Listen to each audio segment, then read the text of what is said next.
between you don't and I know. to Do work. you? Because when you say choose your loyalties, choose between me and your children. Now you are literally gaslighting. I I am was only not. asking everybody to obey the rules of our home. Welcome back to Sister Wives Twist, where the home drama isn't merely household, it's tectonic. What do you do when the wife who used to want another baby now accuses the notion as betrayal? When the man who professed to be devastated wasn't grieving love, but loss of power? When a family that was once boasted of as the prototype for plural harmony gradually disintegrates into an unseen war of blame, emotional withdrawal, and pretense dressed up as concern? This is no longer a polygamy story. It's about power and emotional accounting, and the gradual dissolution of a belief system held more in appearance than reality. There is one instant that shocks us into wakefulness. Kody Brown nonchalantly hints at having a new baby. You'd think kindness from Robyn, the same woman who expressed seeing a spirit baby during a vision, a brown-haired little boy sent from heaven. But there's no joy we see, she cringes instead. Her eyes constrict. Her tone becomes cutting. It wasn't so long ago that Robyn was crying, yearning for that same child. She made a spiritual rendering of an unborn son, even addressed him as if he were already alive. And now, with Kody's suggestion, it's not sweet, it's offensive. It's no longer a joint fantasy, it's an insult. How dare he? And this, dear audiences, is just the beginning. We've seen it all happen, minute by minute. The same woman who continually prodded Mary's infertility wounds now seethes at the notion that her own reproductive decisions should even be mentioned. Where was this such ferocity in defending her boundaries when Mary was being emotionally analyzed for her childlessness? But that's the truth. This was never about babies. This is a story of erasure that appears to be heartbreak, of control that appears to be grief. Kody isn't grieving the demise of marriages. He's grieving the loss of control. Christine cleaned out, took the house, and left. Janelle no longer asked for time. Mary stepped into quiet freedom. And Robyn didn't just marry Kody. She quietly dismantled the very notion of a plural marriage. Brick by emotional brick, she watched it crumble and still acted shocked when everyone else got angry. What you're about to hear isn't just a season recap. It's a reckoning, an honest breakdown of the show's most emotionally charged moments, stripped of spin and filtered through raw truth. Let's discuss the cold shoulders, the dramatic sadness, the demure, deliberate burn of four women leaving a system that never treated them as equal partners. Because this wasn't a breakup. This was a revolution. There was a time when Robyn Brown declared she was baby hungry. She even spoke of a vision. A brown-haired boy, her spirit baby, waiting in the wings. Her voice shook with yearning. But when Kody matter-of-factly said that she was getting another baby when she stopped by the Dodgers, the temperature chilled. Robyn hardened. Her tongue was biting. Her gaze spoke volumes. Are you referring to me? The discussion was no longer spiritual. It was political.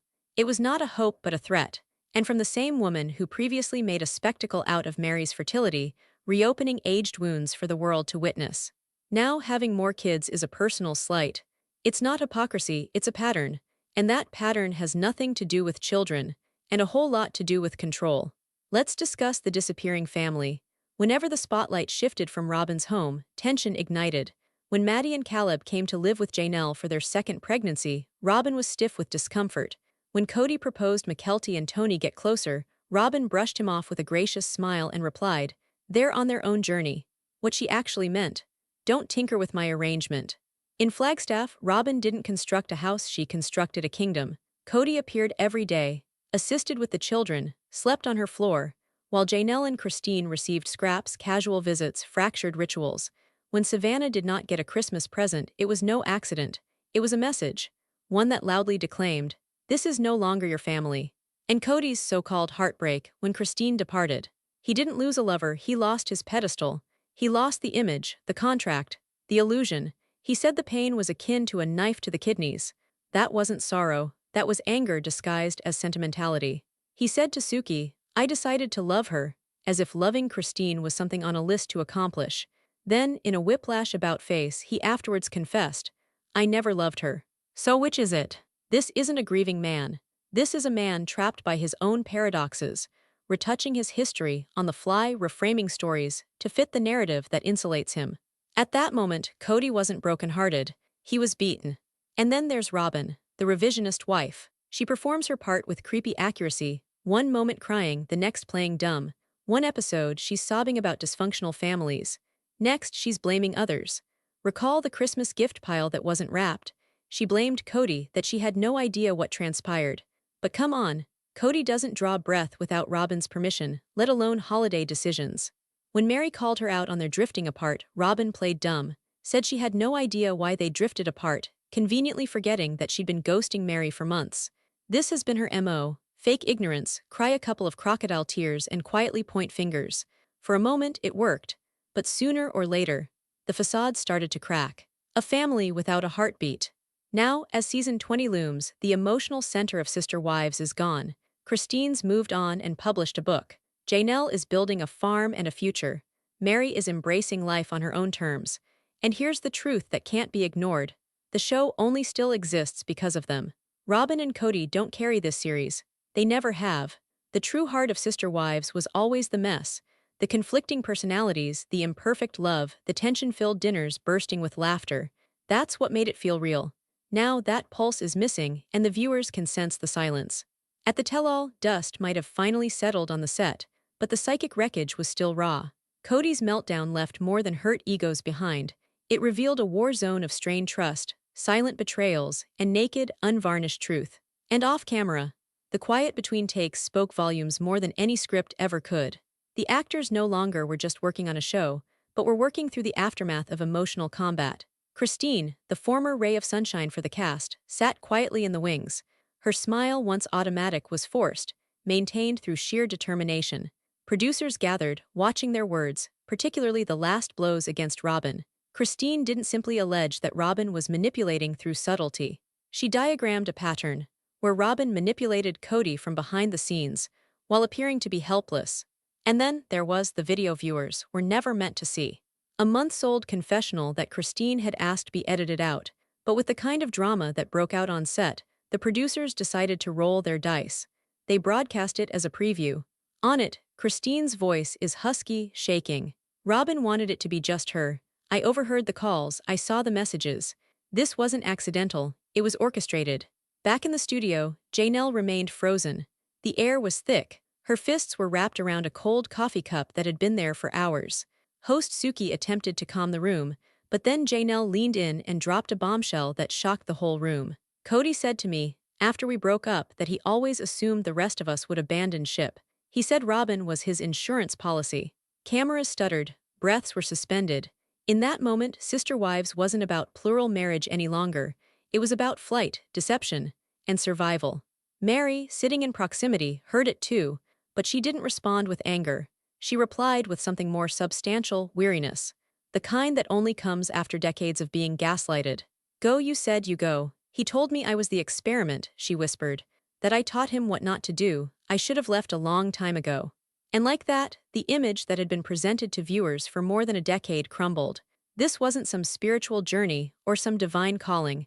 It was control, presented carefully as commitment. A slow, agonizing breakdown of trust presented as loyalty. But the greatest change occurred when it was Robyn's turn in the chair. She settled in, no weeping this time, no shaking voice. Her expression was empty, her tone controlled. Suki leaned forward, skillfully tiptoeing around the tension. Do you feel guilty about what happened? Robyn's answer was icy, nearly calculating. I never wanted to be the only wife. That was never the intention, but they did not love him like I loved him. They gave up. Silence dropped over the room like a curtain. Christine, seeing from a monitor nearby, rose and slipped out silently. Mary turned aside. Janelle's lips hardly moved as she whispered. She rewrote history. And suddenly, the audience saw it too. This wasn't a finale. It was the eye of a storm still brewing, its secrets hiding beneath years of loyalty, fear, and emotional submission. But the next chapter, it promises something even darker. In the upcoming segment, we'll unravel a truth far more disturbing, one that involves the children, the money trail, and Kody's shadowy attempts to rewrite the entire story behind the scenes. Until next time, the transition wasn't a gentle handoff, it was a freefall. The masks of politeness had come off completely. The air on set was so thick with suspicion and bottled-up resentment that even the crew walked carefully, as if any wrong move might spark another emotional detonation. No one wanted more chaos, except the producers. They were hoping for it. The studio lights dimmed a bit, darkening the backs of the tell-all chairs into long shadows. Next up, the children, and the emotional devastation no one had ever been brave enough to utter out loud, until today. It started with Gwen's taped confession. She hadn't been booked to show up in person, but her message was seismic. My dad always used to say, "Don't get involved in grown-up business." But it was our business, we lived it, and he always blamed us for the breakdown, like we were the problem, like we were burdens, especially the boys. The camera panned to Janelle. Her expression didn't change. It wasn't shock, it was rage, locked and contained. Garrison's name hadn't been mentioned since his untimely death, but everyone knew what was inevitable.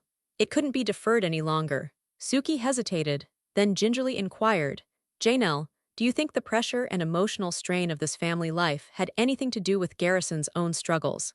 The ensuing silence was oppressive. Then, in a whisper that was so soft the room had to incline, Janelle said, "I believe my son was broken by a man who was unable to see outside of himself." Nobody stirred, nobody drew breath, even Robyn shifted uncomfortably. But it wasn't finished. Live on location, Suki was given a white envelope. Nobody had any idea it was coming. The stamp, Legal and Financial Review. Inside was a ledger, a detailed payment record from Coyote Pass, bolded names, transactions, and twice among them Robyn's name.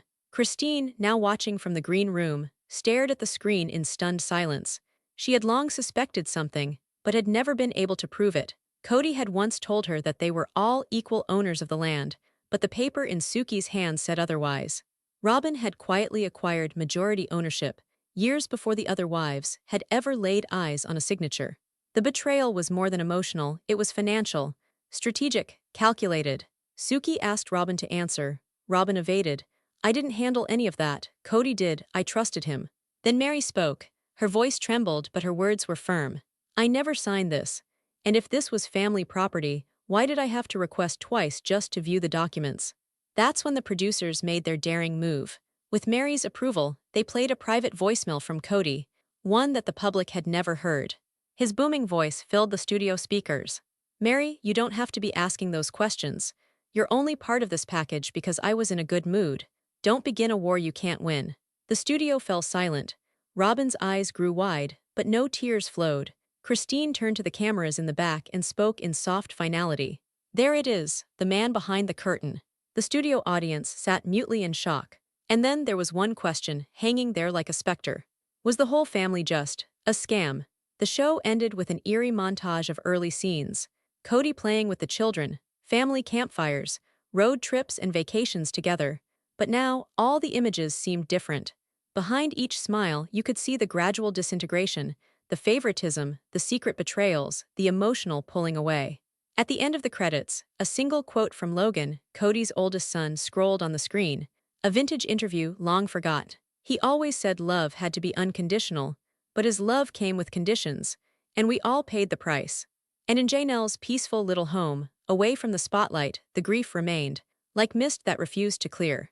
Garrison's death had emptied something out of her, not shattered, but profoundly changed. Janelle wasn't broken, but no longer the same. A quiet strength had been lost, and while the world outside kept turning, she was caught suspended between two storms, the agony of losing her son and a fight she could no longer outrun. And then the newest blow wasn't just psychological. It was financial, and it hit to the quick. Christine had visited that afternoon. She brought no smile of her usual cheerfulness, nor her signature tea. Today she stood with a serious face, her brow furrowed in tight lines, her lips pursed in a line. She sat down at Janelle's old wooden table, a spot where family meals once were filled with laughter and schemes. Now it was a war zone, where honesty, grief, and deception silently confronted. "He's not just leaving us," Christine said softly, almost to herself. "He's walking away from his responsibilities." Janelle's jaw clenched. "You mean the land?" Christine nodded. "The land, the payments, all of it. Robyn's house still has a mortgage, ours don't. But somehow, we're the ones left cleaning up the mess." It was true. Coyote Pass had once been a promise of a common future, something that they had all given heart, sweat, and sacrifice to. They had stood up for it even as cracks in their family grew wider. But now, it was merely a broken promise, and a debt none of them could individually pay. The bill for the property taxes had come that morning. Janelle gazed at the figure until her tears smeared the numbers. She hadn't the money to pay it all. Christine suggested splitting the cost, but the two women knew this wasn't the way it was meant to be. "He signed the papers," Janelle grumbled. "He made a promise, and now he's pretending it was all optional." Christine laughed, as if it was just an idea, something we experimented with, not the basis of our existence. Janelle stood and walked to the window.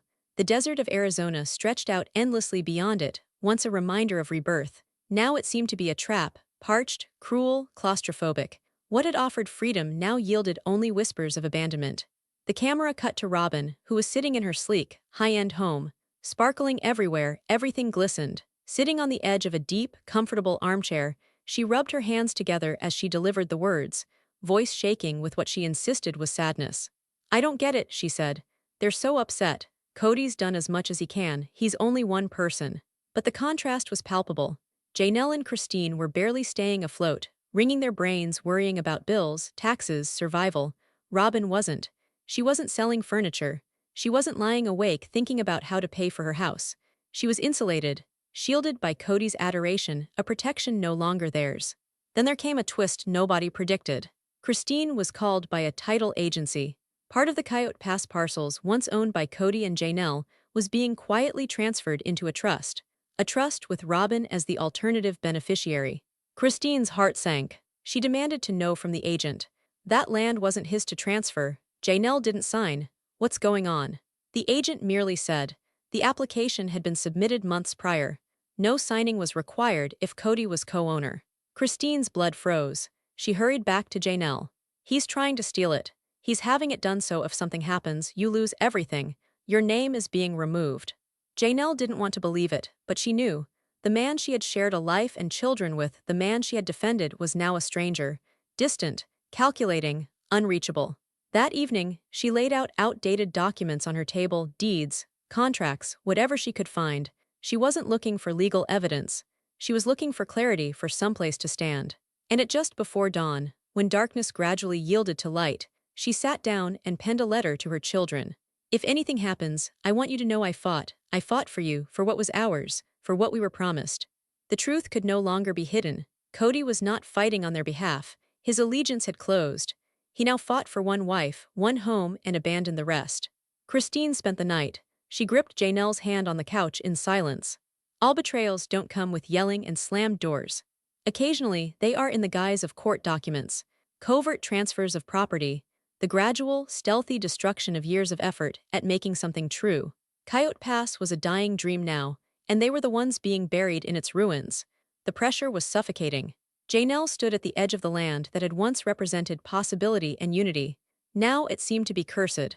The desert wind whipped through her hair as she stood her ground, arms folded tightly across her chest. Savannah came up behind her nervously. "Mom, do you really want to go through with this?" Janelle didn't blink. "I have to. Someone has to draw the line." Kody was already pacing, looking restless. "This is melodramatic, even for you," he snarled. But Janelle put up her phone, unemotional and detached. "I've got everything documented, every purchase, every message, every broken promise." His eyes narrowed. "So this is war?" "No," she said coolly. "This is clarity." At the same time, downtown, Mary finally opened the message from Robyn. The words were basic. "You were never meant to be on the outside. Please come talk." But meaning behind them was not. Mary didn't respond. She packed her suitcases instead. In Utah, Christine was setting up a guest room. "If she leaves, she's not sleeping in some hotel," she said to Truly. "You think she'll come here?" Truly asked. Christine nodded. "She has nowhere else that feels like home." Back in Arizona, Robyn was unraveling. "Why is everyone blaming me?" she sobbed to Kody. But for once, Kody didn't defend her. "Because you're the only one who hasn't lost anything." The words struck like a blow. Robyn knew they were true. Regardless of how loudly she wept, she had always been the one protected from loss, by Kody's watchful care, by happenstance, by purpose. TLC previewed a tease for the upcoming episode. A storm was gathering, secrets revealed, bonds shattered, and a last choice that could alter everything.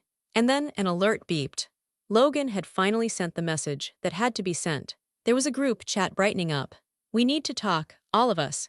Because when a family breaks, the only way forward is through the ruins." Janelle had always been the practical one, the unassuming fixer, the rock who steadied things and ate her own pain. But not anymore. The silence had grown too loud. The dismissal, too heartless. The burden of losing Garrison, impossible. In her kitchen, the tap of a teacup against the counter sounded like a gunshot in her head. She gazed out into the flaming desert of Flagstaff, her eyes hazy with anger and grief. She recalled Garrison's laughter. the way he used to charge into the back door yelling at her ma in that mocking tone. The house was aching with silence now. Even the hum of the refrigerator sounded accusatory, as if it questioned her immobility. And Kody, the man who vowed to be her defender, had become a specter, a man who made an appearance only when it suited his own story. Janelle's fists were in a fist. She had seen her son break under the pressure of emotional abandonment, and now, he was gone. Somewhere else, in Robyn's overly elaborate living room, Kody sat blank. He shrugged off yet another try by Robyn to talk about grieving. She attempted to soothe him, but it was more about, let's heal ourselves, than it was about respecting Garrison's hurt. I don't know what to tell her, Kody grumbled. She's just mad, always mad. Robyn touched his leg lightly, coddling him as if he was the one who'd been hurt. But Janelle didn't need coddling, she needed justice. Later, she met up with Christine at a tiny coffee house in downtown, the type where the mugs don't match, and the baristas call her name. Christine hugged her tightly. I miss him too, she murmured. Janelle's voice broke. I don't know how to exist in a world where he's not breathing. They sat silently, a silence born of shared loss. Their sisterhood, now created not by belief but by mourning. Finally, Christine moved in closer. What if we take this hurt, make something out of the wreckage, something Garrison would be proud of? And that one sentence ignited a spark. Janelle went back to her place and pulled out an old binder with the words Coyote Pass scribbled on it. On the inside were yellowed sketches, notes, and designs from a time when the dream still existed. She put it on the table, opened it gingerly, and whispered, We're not done. The camera would pan in pages turning, her fingers tracing a site plan. 3 names, Janelle, Christine, Garrison. She grabbed her phone and phoned her attorney. Meanwhile, Mary, after years of dancing between independence and misplaced allegiance, was finally choosing herself. A man who ridiculed her devotion and dismissed her value. In a live stream from her BNB, she confronted her followers directly. I don't need anyone's approval anymore, she asserted quietly. And in that instant, she didn't. I just want the truth. One sentence from Mary ignited an online firestorm. Support poured in. Fans applauded her courage, her honesty, her long-needed stand. Some wondered if she still spoke to Robyn, but Mary didn't respond. And in some ways, her silence spoke louder than anything words ever could. At Robyn's home, her teenage daughter Aurora was digging through boxes looking for decorations when she came upon something she wasn't expecting, a memory box. There was a picture, Kody with all the children, Garrison among them. She took it to her mother. Robyn hardly looked at it. Put it away, she said curtly. Aurora paused. Don't you think we should remember him too? Robyn's jaw clamped tight. This family's already been through enough. But Aurora, quiet and cautious, put the picture in the front window anyway. It sat there quietly, a silent protest. A memory erased too quickly. A boy lost too quickly. Somewhere else, Logan picked up the phone. He dialed Dayton. It's time, he said. He needs to know the truth. Dayton sounded tense. Do you think he's ready? Logan breathed. I think we are. This wasn't about a lost game. It was about decades of hurt, silences that bellowed, favoritism that tore, forced unity that quietly disintegrated. And Janelle, once quiet, once patient, was no longer a wife trying to prop up a decaying framework. She was now a mother on a mission, and she did not want her sadness dictated by a man who had not earned it. While Kody roamed the empty corridors of what used to be a home. Once, its corners rang with laughter. Now it was silent, haunted. Janelle's last words rang in his ears like a curse. You pushed everyone away, including your sons. This time her words hurt more than stung. They lodged deep. The burden of his decisions weighed heavy, and for once it was crushing. In a tiny apartment on the other side of town, Christine sat with Truly, doodling away at the table, oblivious to the emotional turmoil festering beneath the surface of her mother's placid face. Christine had just gotten off the phone with Janelle. The conversation was short but intense. Be proud of you, Janelle had breathed. You're free now, we both are. Those few words made Christine cry, but they were not tears of sorrow. They were tears of liberation. Robyn, on the other hand, strained to keep up the facade of control. Dayton refused to take her calls. Aurora was becoming quieter with each passing day. Even little Solomon and Ariella sensed the change. Solomon one night asked quietly, Mom, why does Dad no longer smile? Robyn didn't have a response. Her late-night crying fits were no longer concealed. The mask was beginning to slip. With the next sit-down interview looming on the horizon, TLC's tell-all was ready to explode.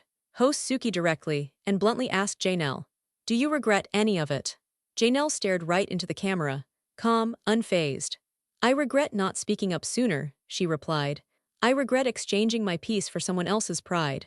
She didn't need to mention Kody's name. Everyone already did. Christine was the next to rise. If Kody invited you back, Suki asked, would you go? Christine didn't blink. Not in 1,000 lifetimes, she said. I discovered myself after I left, and I'm not losing her again. The studio behind the cameras shifted uncomfortably. This raw truth, this honesty was new. In another room, Kody watched the live interview of Christine, his jaw clenched. A producer leaned over. Do you want to react? Kody shook his head, snarling. She's distorting history. But secretly, he knew the truth. She wasn't distorting anything. She was finally speaking it. That evening, Robyn stoked tea in the gloom of their kitchen. Kody sat silently, staring at his reflection in the black window. They despise me now, he breathed. Robyn spun. You had your choices, she told him, and they had their choices. Perhaps it's time we acknowledge that. And with that, the family that had once been constructed on harmony, on the promise of mutual life and affection, was now reconstructing itself in different ways. Janelle, Christine, Mary. They were no longer holding on to a dream that no longer benefited them. They were building something new, something tangible, even if it meant doing so without him. Kody, who had been the fulcrum of their existence, was now a shadow, cracked, fading, no longer required. His legacy hadn't broken by chance. It had crumbled through indifference. He was no longer an enigma, merely a man bereft of illusion. Robyn's peaceful living room was bathed in late afternoon sunlight, which stretched long shadows across the floor. The usual sound of family, laughter, footsteps, chatter was replaced. Silence crept in, settling on top of the walls and encroaching on every space once filled with joy. Robyn looked at the picture frames along the mantelpiece.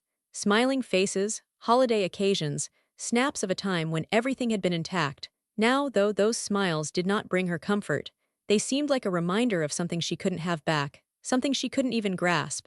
The family that she had struggled so fiercely to keep whole had slipped from her fingers. There was a knock on the door to interrupt the silence. Robyn rose slowly, hesitated, and opened the door. Aurora stood alone there, arms folded tightly across her chest. Her eyes were puffy from tears, but her face was sharp set. We need to talk, said Aurora. They sat at the kitchen table, the silence thick with unsaid words. Robyn reached out for her daughter's hand, but Aurora moved back. I love you, she said, but I can't keep pretending that everything is okay. Robyn dropped her eyes, but Aurora went on. I know you didn't want to hurt Dad, but you knew, you saw what he did, you helped him cover things up. Robyn's face crumpled. I was just trying to keep this family together. I didn't know what else to do. But you did, Aurora cut in. You knew when he made Dayton feel like a stranger. You knew when he dismissed what me and Brianna were experiencing. You knew when he turned his back on everyone else. Robyn had nothing to say. The truth, now uttered, left her shattered. Elsewhere, Christine and Janelle sat around a fire pit, dancing and laughing, children all around them. It was a quiet but warm mood. The wounds were deep, but so was the healing. Truly leaned her head against Christine's shoulder. Savannah was giggling over something Gwendolyn had said. The family wasn't intact, but it was still alive in fragments. Down the street, Kody had parked, not able to force himself to drive any closer. He could hear their laughter from where he was parked, and it hurt more than he had anticipated. He wasn't the father figure anymore. He wasn't included in the picture. He was just a man observing from outside, not included. His fingers clenched the steering wheel, digging his nails into its surface as he gazed out at the fire dancing in the distance. In his head, he saw the family he had once attempted to create, strong, loyal, unified, but it had all dissolved. And now there were no longer evening conversations by the fire, no longer collective choices, no longer love shared among many hearts. There was only him and remorse. Meanwhile, Mary was loading the final of her things into a small moving truck. Her Utah bed and breakfast awaited, a new beginning just down the road. She glanced back once over the Arizona house she'd once thought of as her forever home. She smiled weakly. Yes, there had been heartache, but growth too. She breathed a quiet farewell and climbed into the driver's seat. The Brown family, at least the one that once was, ceased to be, but perhaps that was just fine. Out of the ruins of what had fallen apart, something more real, more open, and more grounded could emerge. This story isn't finished. So, if you're on Team Wives, click that like button, subscribe for Chapter 2 in this continuing family drama, and leave your opinions in the comments. Who do you see getting stronger? Stay curious, stay shady. Drop your thoughts in the comments. Who do you think showed the most growth? who's still hiding behind a mask.